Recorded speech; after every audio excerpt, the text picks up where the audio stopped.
I feel like there's probably another element that is, I mean, that might be a partial truth where he's like, oh no, for sure, I didn't kill them because I was at this place. Look at me standing in front of this very ridiculously aimed security camera. Well, and especially when you have more private places to go, the fact that you choose a very public place, I mean, there's got to be a reason for that. Yeah. At the time of the murder, aforementioned criminal John Traynor, who we spoke about a while back, he was seeking a high court order against Veronica to stop her from publishing a book about his involvement in organized crime. Veronica was killed only 2 days before she was due to speak at a Freedom Forum conference in London. And get this, the topic of her segment that she was supposed to talk about was titled, quote, "Dying to Tell the Story, Journalists at Risk."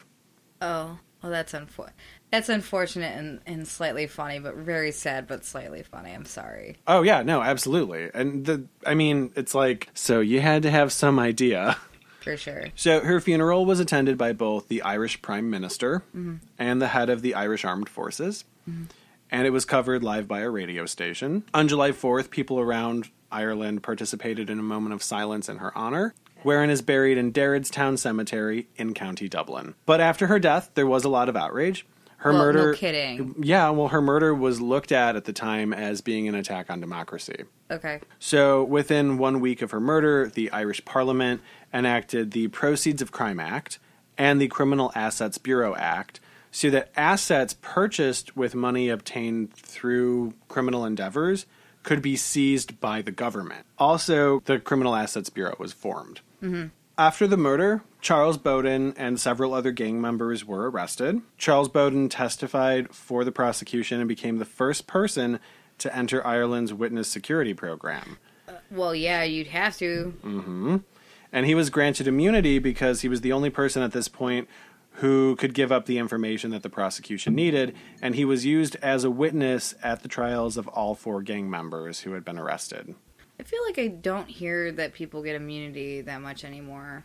And then the other gang members' names, the ones that were arrested. Mm-hmm. So they were Patrick Holland, Paul Hippo Ward. Hippo? Yeah, but Hippo in quotes, like that was his pet name. That was his street name. Oh God, I love it.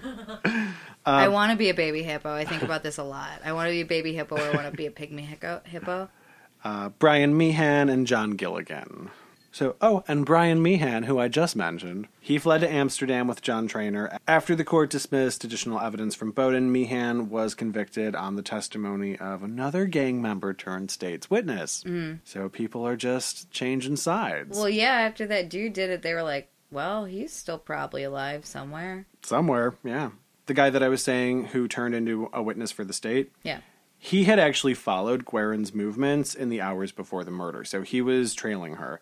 And what he did, his name is Russell Warren, he then called Meehan on a mobile phone with details about her location. And then Meehan was convicted of murdering Guerin, and he was sentenced to life in prison. So he is the one that done killed her. Yeah, but with dude, that's like the pin on a grenade. You're the one that told them, you trash monster. Yeah, but he didn't pull the trigger. And they, at this point, had been trying to figure out who actually fucking did it for years. Because they didn't go into all of this, but they had been trying to prosecute multiple different people and figure out what really happened. Mm-hmm. And charges kept getting dropped. Right. Or, like, they couldn't follow through with things. So for them to finally get somebody to, like, actually tell them, like, what happened and be able to just, like, prosecute the bastard was, like, a huge deal at the time. I feel like this is every single gang narrative, or, like, not gang narrative, but gangsta narrative. So there's a memorial statue dedicated to Veronica Guerin in the gardens at Dublin Castle, which I think is very cute. Yeah, that's very cool. Also, there's a Veronica Guerin Memorial Scholarship, which helps students seeking a degree in journalism. I was waiting to see if it was like students that are just weirdly good at a number of too many things. Or if it was just specifically journalism. I mean, right, because it's like, oh, well, I play sports, and I know about accounting. But also, I'm a really cool journalist, but I like to go undercover. But she wasn't even going undercover. Oh, and then she was a secretary for that the Fianna Fáil, the political group. Yes, yes. Yeah. Super nifty, right? Nift. Super nift. Nift. But yeah, that was my story. It was fun. I told you a little bit earlier that my story takes place in one of the areas that we love. And more specifically that we both love too aggressively, and both of us have been quite a few times. It's New Orleans. It's New Orleans. Yay! I love it! But specifically, I told you that there was a reason I made the drink that I made, and it's because this place is the originator. Pat O'Brien's? Uh-huh. The Hurricane? Uh-huh. I'm so excited right now. Yeah, so whether or not this is a good drink, I'm so sorry, and I hate rum, and... Did you... I followed their recipe, I just don't have their particular mix. Did you make a Hurricane? Yeah. Like, got to the point of actually buying rum, which never do I buy rum. Oh my god, I'm so excited right now. I found out why that became this big deal and why there are a lot of rum-based drinks down there, but I'll talk about it in a minute. Okay. Because I told you if I sit with things way too long, that I start weirdly researching everything. I went down on a weird deep dive earlier today. Okay.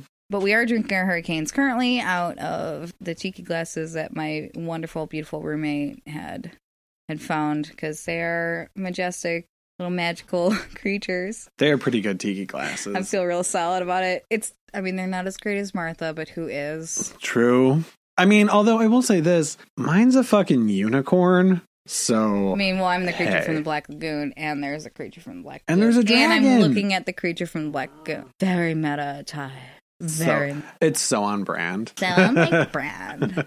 Garbage. So I'm going to talk to you about Pat O'Brien's, which obviously I've already gleaned from this conversation, especially since they are world famous for being the originator of the Hurricane, which is not my favorite drink. But also for being haunted. Yes. Although it's weird, and there's a couple different parts of it, but we'll go into it in a little bit. Okay. It originally started out as a speakeasy, and most people know what speakeasies are, especially in our particular culture. Back a couple months ago is Prohibition Repeal Day. Huzzah! I celebrated that aggressively with many, many, many Manhattans. The thing about Pat O'Brien's, like I said, it was definitely initiated as a speakeasy, which during Prohibition was a thing. I found out, and I feel kind of sad that I didn't already know this, but there were two other words for speakeasies. Oh, okay. Which made me giggle so much. The term speakeasy is some sort of derivative of the phrase that's like speak softly shop, because you'd obviously want to be quiet, be like, hey, I'm getting some liquor over here. You just like be quiet so people weren't drawn to your location. Yeah. Obviously as leaving, which you should already be doing at bars. Be mindful. That's one of my favorite things to see on the outsides of bars is like, hey man, there's neighbors here. Just be nice outside. It was published in British slang in 1823. It was a smuggler's house. In addition to being called speakeasies, sometimes they were called blind pigs or blind tigers. Why? Right? And then so I was like, I've never heard that, but that's awesome, and I would like to know more. So put my mannequin hands to use, smacking on the keyboard. The thing is, in a lot of different cases, they would pretend that there was some sort of freak show animal to be viewing, so a blind pig, to justify that people were going into this area and they were paying like an amount to go in to see a blind pig or whatever. And then they were served complimentary and sometimes apparently quote unquote medicinal, because at the time the breweries that were still kept open were for medicinal reasons, because there was alcohol and like a number of items that were like tinctures and whatever. Yeah. But they were served complimentary drinks whilst they were there to view said animal. And that was semi-legal-ish. That was the loophole. The blind tigers, apparently, that's clever. Were oftentimes you'd go into, let's say, a pharmacy. Okay. Or maybe you went to go get your hair cut. And there was just this weird little mail slot inside of there. And you'd send some money through and be like, some gin, please. Oh, that's amazing. Yeah. And just kind of like quietly say what you needed. And then you'd push the little slot in. And then with the money, obviously. And then out would come your items, and that was the blind tiger. So there was someone behind the wall that you never saw, and they never saw you. So neither of you could identify each other if one of you was caught. Well, that's the way to do it. Right. It's awesome. And I was like, how haven't I known this? I care about this so much. I kind of want to go to a blind tiger. Maybe we should open a pop-up in Chicago. There are so many. Blind tigers? No, like actual speaking, like the... No, I want a mail slot that we can push things through. I mean, So the way to get into Pat O'Brien's, before it was actually Pat O'Brien's, it was just a little speakeasy, was to say a storm's a brewing outside. And that was your kind of entrance in, which still leads clearly to the hurricane. Yes. I told you. I went a little deep diving. I'm also very upset that this isn't more well documented, but I understand why. Because during World War I, World War II, clearly you're not looking at like people's alcohol intake. There is a war on. We need to care about the people that are dying. I looked it up. Apparently, the reason they had chosen to go with a rum-based drink is because whiskey, scotch, and gin were drying up in the States. I didn't know why. Oh, I could see that. That makes sense. No, it makes sense, but my brain was like, wait, but let's do a little weird deep dive into like alcohol culture. But were they getting the rum imported or were they making it? No, they're getting it. Well, because most of rum comes from sugarcane, which we can't really grow here. So that's what I'm thinking, though, and it's a port city. Correct. And that's obviously why there's a whole bunch of like pirate activity in that particular area. And fucking pirates in New Orleans. Jean Lafitte. Yes. During probation and afterward, Pat O'Brien's had moved from being a speakeasy and tried to distance themselves so hard and crazy fast away from being a speakeasy or a blind pig, because those are lesser establishments that normally would only like serve beer and like, you know what, the peons would drink, apparently. Well, yeah. They moved basically like a little bit under a block away and almost across the street from it, and we're like, this is Pat O'Brien's. We weren't associated with that one thing that you used to have to tell things to. The reason that the hurricane became a thing... A storm's a brewing? Well, no, that was for the speakeasy.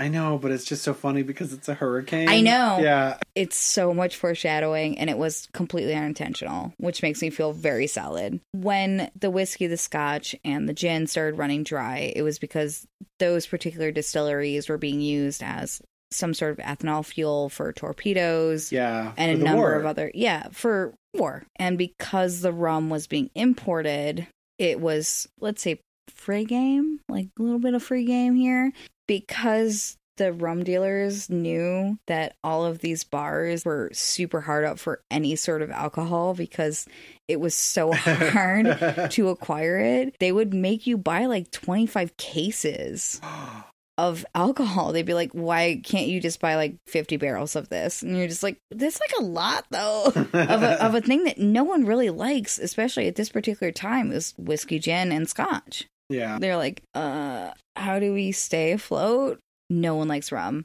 Everyone hates the taste of it. Sorry, most people that like rum. I hate the taste of it. I don't like the taste of it either. I like it in things, like, you know, but yeah, I get you. And so they had come up with this idea to concoct some sort of drink with rum, and through testing realized that if you can cover it with citrus and sweet, which is what hurricanes are, that people will get fucked up. They'll return to the bar. They'll drink whatever they can at set bar. And obviously that's how the hurricane was born. It was served in hurricane lantern glasses. Hurricane glasses were apparently surplus glasses that someone that was coming to the bar was like, hey man, buy my glasses. And they're like, oh, no, thanks, dude. And they're like, yeah, I know some people that have access to scotch and whiskey. Do you maybe want in on this? If you want in on this, you'll buy these glasses, and then I can maybe put you in contact with these people that will serve the things that other people actually like drinking. Like, I could hook you up, but I could hook you up if you hook me up. Exactly. That's wholly where that came from. The oh my God. glass came from, you hook me up, I'll hook you up. That's so cool, though. I didn't know that. Yeah, right? And I got like too excited about it. So it was built around the 19th century. It was apparently listed at 1791. It was at 718 St. Peter Street. When it had first been where it was part of a theater area. It was the actual first French theater in the entirety of the city. That's so cool. Well, also interesting, too, because it's such a French city. As always, anything that's built, especially the ones that we talk about, there was a massive fire in that particular area. It took down about 2/3 of St. Peter Street. That particular theater was also consumed in the blaze. Was this the first big fire in New Orleans or the second one? it was 1816, so I'd assume second. The second, yeah. The new building was constructed on the same property in 1817, about a year. Their slogan since 1933 has always been have fun